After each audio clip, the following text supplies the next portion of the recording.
faire soso. Tokomi wapi. Est-ce que moi si na économie na ye akoki pe kopesa mobali mbongo pour aller kodoter?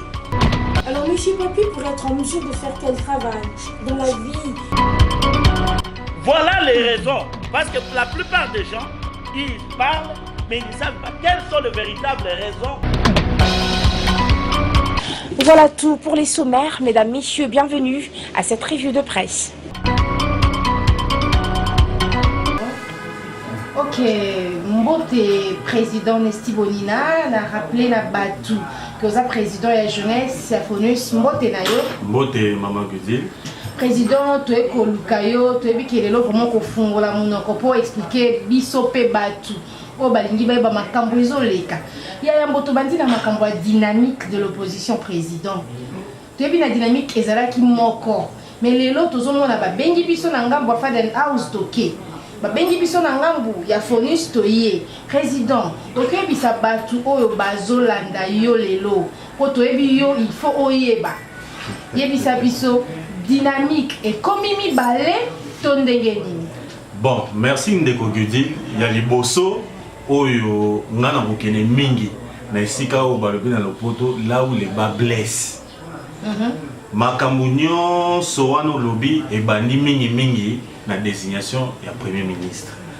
Na ndenge tozaki na rassemblement tant vous fait Etienne Tshisekedi des et sengamaki na ba plateforme nyonso basala ba déclaration ba plateforme mususu ba désigner qui candidat na bango balobi basala ba déclaration pour nous soutenir candidature ya ndeko oyo ba désigner qui alors que biso na dynamique tolobaki tolobi on ne peut pas faire pression na patriarche Etienne Tshisekedi.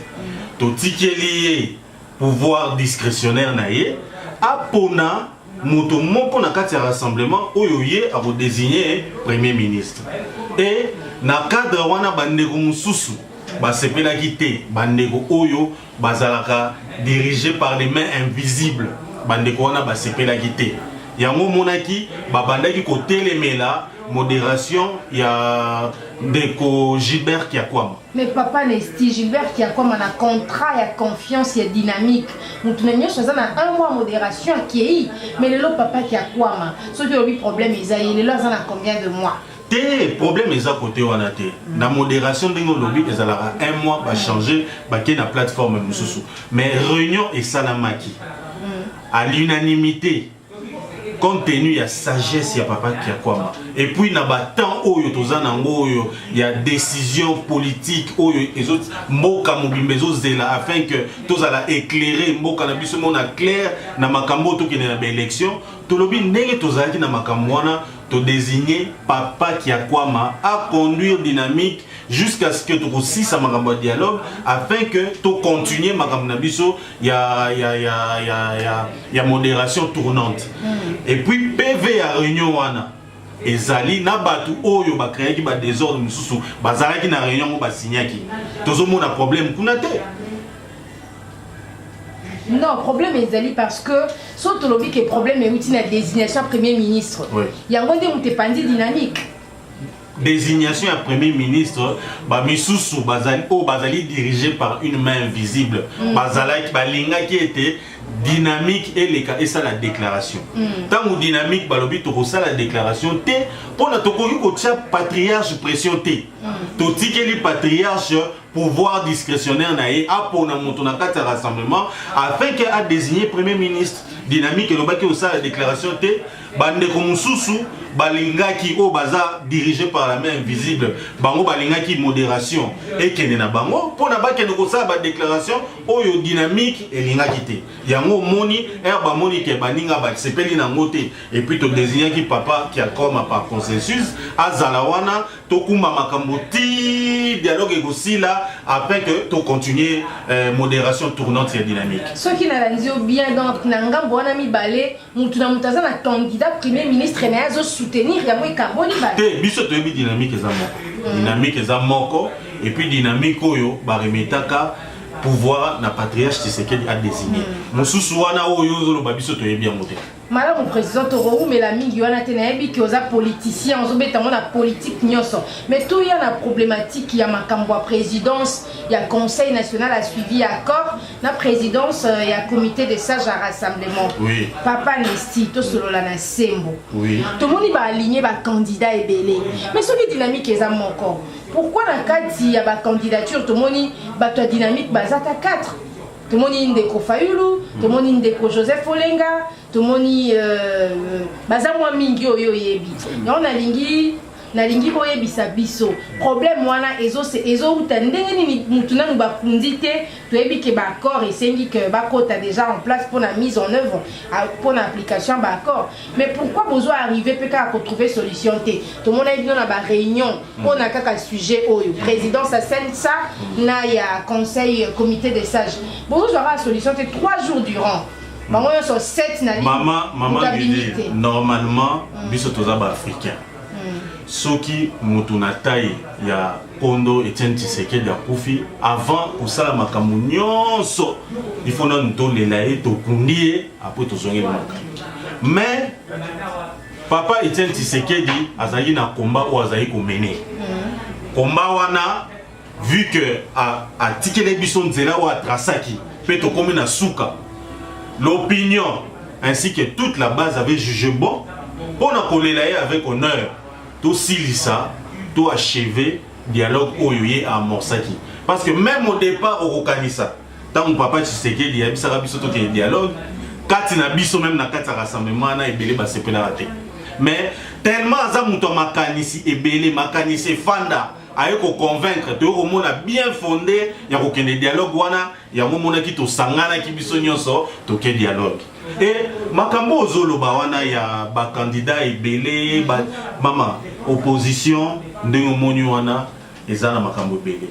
Il faut quand même pour na ba désigner yo au kamba opposition tu dois avoir quand même un parcours.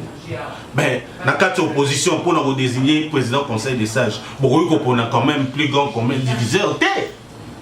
Eza lo komoko ma ezali eza la sens c'est parce que ba misusu o bozolinga bo pona wana.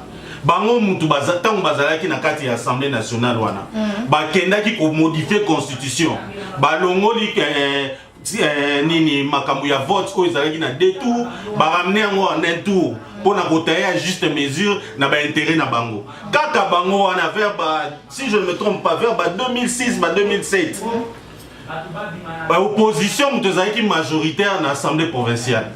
Normalement gouverneur ya ville il fallait bimande ko Adam Bombole mais batu mususu badongolo misu bakenda babutika makambo et lelo binomo bozomona combien ville ya Kinshasa zo souffrir salité solo ngungi batu kokufa et puis population ezo répression ya grave interdiction de manifester tout ba nyonso soko meki lelo bakangi yo.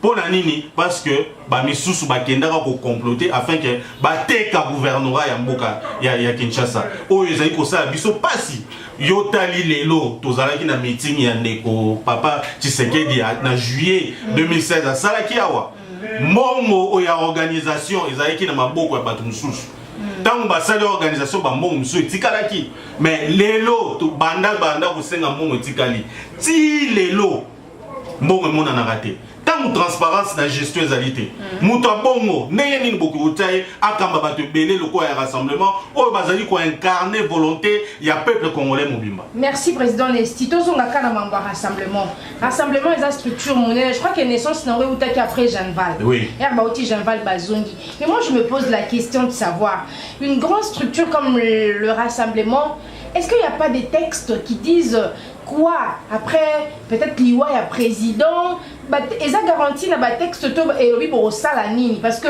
koele la oyo sinon il devrait y avoir ba texte ezolo ba maman na kati ya rassemblement eza koele la te tozali rassemblement ezali lisanga oyo ezali ko prôner démocratie et là où il y a la démocratie il y a la liberté d'expression dans balobi dans quatre rassemblements tous en ma plateforme belé 5 si je ne me trompe pas dans balobi que topona mutu oyo akamba biso. Moi je trouve normal que chaque plateforme d'abord a présenté ba candidat na, c'est tout à fait normal. Ko la moteza wana, comment est-ce que lelo to loba biso tozo prôner démocratie pendant que toli la carte wana to sa pensée unique to pona mutu moko to imposer baninga. Non.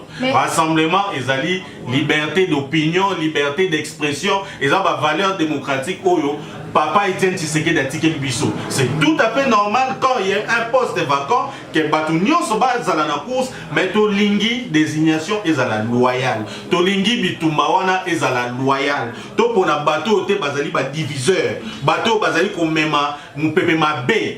Parce que ma parti Moussoussou Ozomo dans la carte ya opposition wana. Et ça a été créé par fait Katouma Moïke afin de déstabiliser votre opposition. Hein, qu'on se le dise maman. Merci aux révélations, hein, président Nestia Sali, révélation. Bon, journaliste à Bomba source naé, mais les révélations ma casse dans tout n'est pas source n'est pété, mais président. Ce que tu as dit, quand la partie même aux hommes la campagne mon néné, et ça dans quatre réseaux sociaux. Mais quand même Mouto Azali pour mener campagne wana, Azali un ancien des services de renseignement, la série deuxième République toyé. Mais papa biso toyoka côté kuna babi Kovo Ingila. En tout cas, tout ce que nous savons, Ezali Bandeko. Oui. Tous allez limiter, on fait la bombe à source nanga. Mais toyebi que campagne et tout ça dans les réseaux sociaux. Toyebi que va utiliser ba journaliste Moussoussou. Oh ba bima qui pour salir président ya Fonus, président na Bino. Totanga parce que ba nango Mike Mukebay, nande ko Moussoussou za matata na boy kotanga kombone pona bazina za poursuivi na Buzoba. Salir président qui n'est pas digne à la place on a balobi n'importe quoi mais balobi kaka bino mona katiza na mutazo financé ba mbongo pour ba salir ndeko maman ya moso ko landi banda na bani koloba na lobi politique ya main invisible tolingi ya wote main invisible on za katebe katoto maman main invisible o ezali ko diriger bandeko ko ezali ko animer bandeko afin que baya ko semer zizani bakabola biso et rassemblement à la diviser. Je vous rappelle Siko Nazo Sabino na rappelé du sousou Nazo Sabino rassemblement et ko kabwana mokolo moko te. Vous assure. Rassemblement kotika ko kabwana te parce que ndeye tozali bo biso tozali ko prôner démocratie, liberté, un état de droit. Nous voyons mal ba source de financement ne uti wapi parce que bato en opposition ba na mbongo te bazo salate.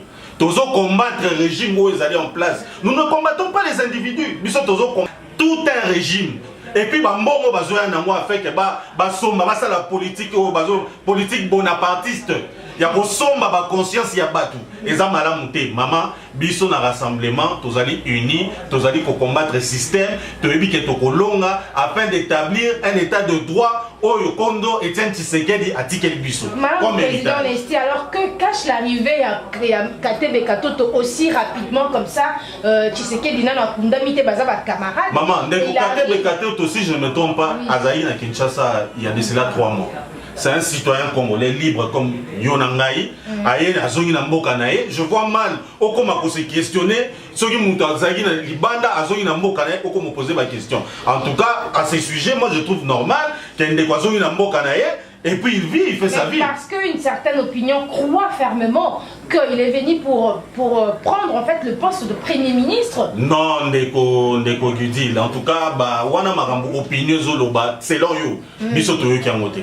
Biso toyo kité, biso a problème ezali to désigner président ya Conseil de sages qui est d'office président du Conseil national de suivi de l'accord. Oya rotine la Ndeko Kabila. Combo ya premier ministre afin que Ndeko a nommé biso ba makambo zoloba wana Ndeko Joseph Olengankoy.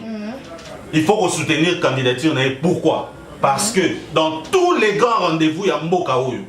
Banda deuxième république Ndeko Olengankoy azala wana. Il a même des fois été désigné comme numéro 1 en opposition pendant qu'elle fait Etienne Tshisekedi Azali vivant afin d'assumer le bon déroulement et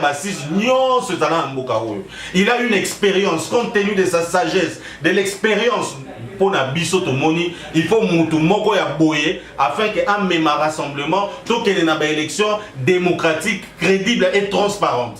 président Vital Kamerhe pas soutenu qui est ça là qui moi correspondance et qui peut à la FONUS alors que candidature il y a président Olenga Koyeza vraiment légitime azo soutenir fermement lobi na zaina président on a vu ça mais alors bien ça malamu ba soutenir rassemblement peut soutenir ozo penser vraiment que message joana bande comme ça rassemblement bon bras ouverts. Maman na yebisio nazozonga ka na maloba na biso na yebisaki tout à l'heure na bi tozali na démocratie. Rassemblement c'est la démocratie. Nous ne sommes pas ici pour une pensée unique. Tout le monde est libre de s'exprimer. Deko Kamerhe loko la soutenir Deko Lengankoy parce qu'à reconnaître ma valeur et ndeko. Et belé tant biso tozo militer a wana kata Kinshasa avant même papa Etienne Tshisekedi azonga tozali na dynamique. Tout ça la ville morte, tout ça la pression oyo aboutir le long na makambo. Nyonso oyo bande ko mususu. Bazalaki na ba poste et pande ko Kabila. Bakanga ki pe batu mususu ya opposition. Kaka lelo bazala blanchi, ça ne veut pas dire que ceux qui sont en opposition ou comme blanchi comme mamoussin. Non, tu dois avoir un parcours oyo ba changer raté. Moutounion ça histoire beaucoup il faut changer moté. Tout le monde le sait, personne ne peut changer l'histoire maman. Merci président Nesti, je rappelle qu'aux président et la jeunesse à FONUS, je crois que candidature est à président Nando pour soutenir monsieur Lengakoy que nous reconnaissons, il a un parcours éloquent parce que tu as participé à la assise et belé. Oh Sun City, oh Nini. Nyonso maman, nyonso. Le président Nesti, est-ce que au lobasiko nini, au pesa bandeko bolando siko message nini ba oyo bazo somba bango na main invisible. Oye bisa bango nini parce que micro eza yo avant tout comme à la conclusion et puis ça bandeko ana nini. Bandeko nyonso oyo bazali kolanda ngai na minute oyo na kosenga na bino bozala vigilant. Qui dit être vigilant soutient la candidature du président Joseph Olengankoy. Bino moko boyebi histoire va changer yango te. Ba misusu bazala ki awa ba changer ba constitution, ba teka ba poste ya gouverneur, tozala na plateforme biso nyonso na plateforme ba bengi fac. Lelo koma fako. Parce que ba misusu wana ba welela kata mu président Hollande azoya balobi bango bazala liboso, président lisanga kutwa sisaka mandat na modération te.